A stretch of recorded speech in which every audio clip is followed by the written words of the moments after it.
तलाक तलाक दूंगी, लेकिन मेरी भी एक शर्त है। जब मैं रात को घर पहुंचा तो मेरी पत्नी ने खाना लगाया। मैंने उसका हाथ अपने हाथों में लिया और कहा, मुझे तुमसे कुछ ज़रूरी बात कहनी है। वो शांत बैठकर खाना खा रही थी। उसकी आंखों में कुछ दर्द सा साफ नज़र आ रहा था। अचानक मुझे नहीं पता कैसे कहूँ, मगर मुझे उसे बताना ही था। मैंने बड़ी शांति से कहा, मुझे तलाक चाहिए। लगा जैसे उसे मेरे शब्दों से कुछ फ़र्क नहीं पड़ा, बल्कि उसने मुझसे पूछा, क्यों तलाक चाहिए? मैंने उसके सवालों को अनसुना किया तो उसे गुस्सा आ गया। उसने चम्मच उठाकर फेंक दिया और ज़ोर से चिल्लाई, तुम इंसान नहीं हो। उस रात हमने एक दूसरे से बात नहीं की। वो रो रही थी। मुझे पता था कि वो जानना चाहती थी कि आखिर ऐसा क्या हुआ जो हमारा रिश्ता टूटने की कगार पर आ गया। पर मेरे लिए उसके सवालों का जवाब दे पाना नामुमकिन था। अब मैं किसी और से, रिया नाम था उसका, प्यार करने लगा हूँ। अब मुझे उससे प्यार नहीं रहा। मैंने उसके बरसों के प्यार की सजा दी है। भरे मन से मैंने तलाक के पेपर तैयार किए। उसमें लिखा था वो पूरा घर, कार और कंपनी की 30% शेयर ले सकती है इस तलाक के बदले में। लेकिन उसने उन पेपर्स को देखा और उनके टुकड़े टुकड़े कर दिए। वो औरत जिसने मेरे साथ जीवन के 10 साल बिताए थे, वो आज मेरे लिए अनजान हो चुकी थी। मुझे इन 10 सालों का जो उसने मेरे लिए बर्बाद किए। मगर मैं क्या करूं? जो हो चुका उसे मैं बदल नहीं सकता था, क्योंकि मैं किसी और से, अपनी पत्नी से भी ज़्यादा प्यार करने लगा था। आखिरकार उसके सब्र का बांध टूट गया और वो फूट फूट कर मेरे सामने रोने लगी। मेरे लिए उसका रोना एक तरह से उसकी रिहाई की तरह था। तलाक की ये बात जो कई दिनों से मुझे परेशान कर रही थी, अब बिल्कुल साफ हो चुकी थी। अगले दिन मैं जब घर काफ़ी लेट आया, मैंने देखा कि वो टेबल पर बैठकर कुछ लिख रही थी।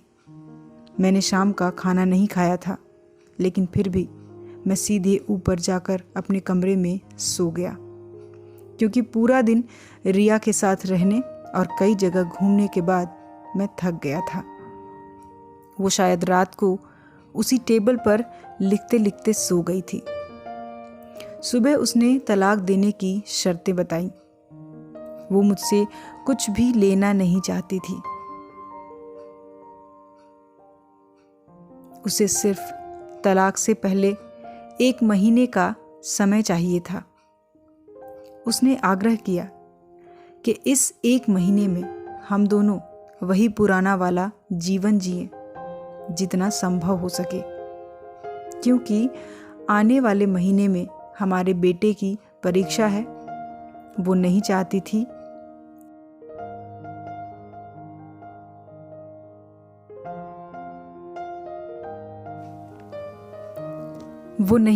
थी कि हमारे टूटे रिश्ते का प्रभाव उसकी पढ़ाई पर पड़े। मुझे भी ये ठीक लगा, मगर वो कुछ और भी चाहती थी। जैसे शादी के दिन मैं उसे उठाकर अपने शयन कक्ष तक ले गया था, उसी तरह हर रोज़ 1 महीने तक मैं उसे शयन कक्ष से उठाकर मुख्य द्वार तक ले जाऊं। मुझे लगा ये पागलपन है, मगर इन आखिरी दिनों को थोड़ा अच्छा बनाने के लिए मैंने उसकी ये शर्त स्वीकार कर ली। मैंने रिया को अपनी पत्नी की सभी शर्तें बताईं। वो हंसने लगी। उसे लगा मेरी पत्नी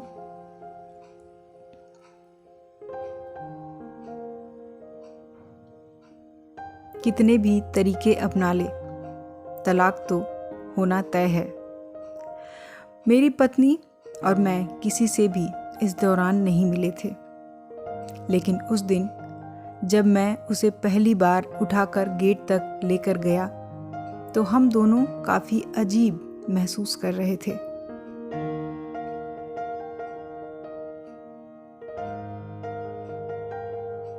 पीछे से हमारा बेटा भी खिलखिलाकर खुश हो रहा था। अगले दिन ये काम थोड़ा सामान्य और आसान हो गया।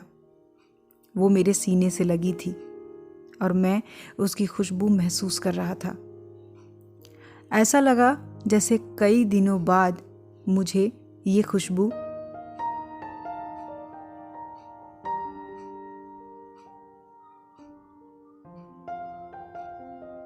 मिल पा रही थी। फिर कई दिनों से मैंने उसके होने का महसूस नहीं किया था। पहले जितनी उसमें थी वो कसाव अब नहीं था।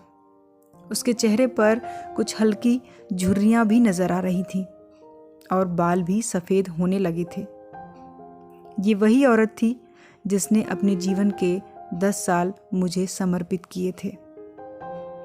चौथे दिन जब मैंने उसे उठाया तो वो पुराने रोमांच में लौटने लगी थी। 5वें और 6ठे दिन वो पुराना प्यार फिर जागने लगा। मैंने प्रिया को इस बारे में कुछ नहीं बताया था। अब उसे उठाना और आसान हो गया था। शायद हर रोज ये सब करने का मैं आदी हो गया था। एक दिन वो अपनी पसंद की साड़ी निकाल रही थी, लेकिन कुछ खास नहीं ढूंढ पाई। उसने सांस भरते हुए कहा कि उसके सारे कपड़े बड़े पड़ने लगे हैं।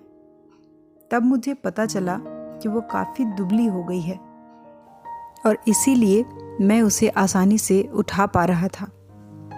मेरे दिल को एक झटका सा लगा।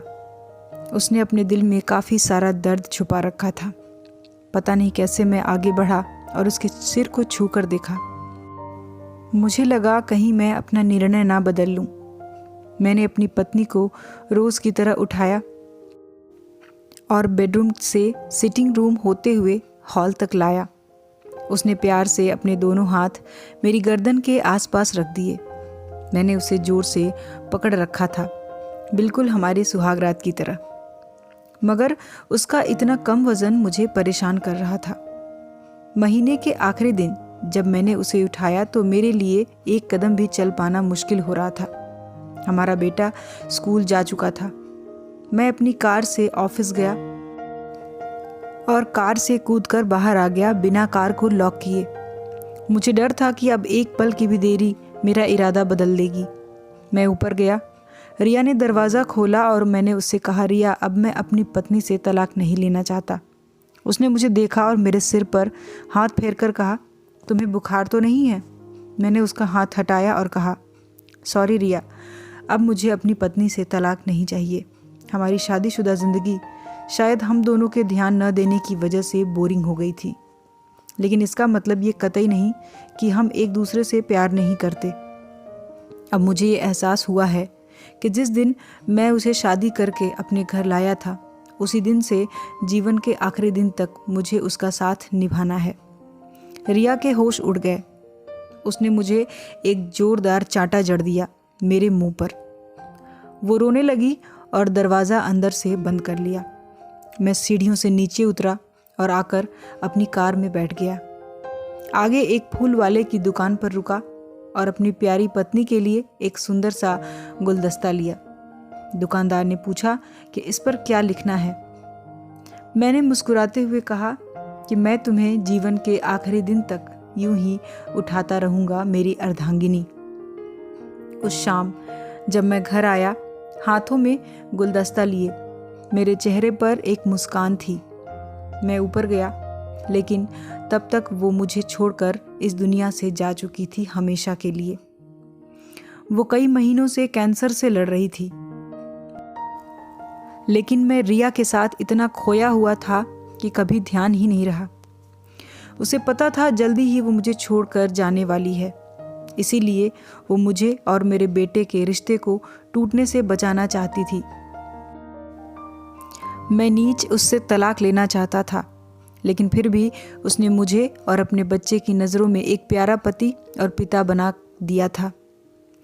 जीवन की छोटी छोटी बातें रिश्तों में बहुत महत्व रखती हैं। बड़ा घर, बड़ी कार, बैंक बैलेंस, ये खुशियों का हिस्सा ज़रूर बन सकते हैं, मगर अपनों के बिना इनकी कोई कीमत नहीं होती। स्टोरी कैसी लगी नीचे कमेंट करके अवश्य बताएं। अगर कहानी पसंद आए तो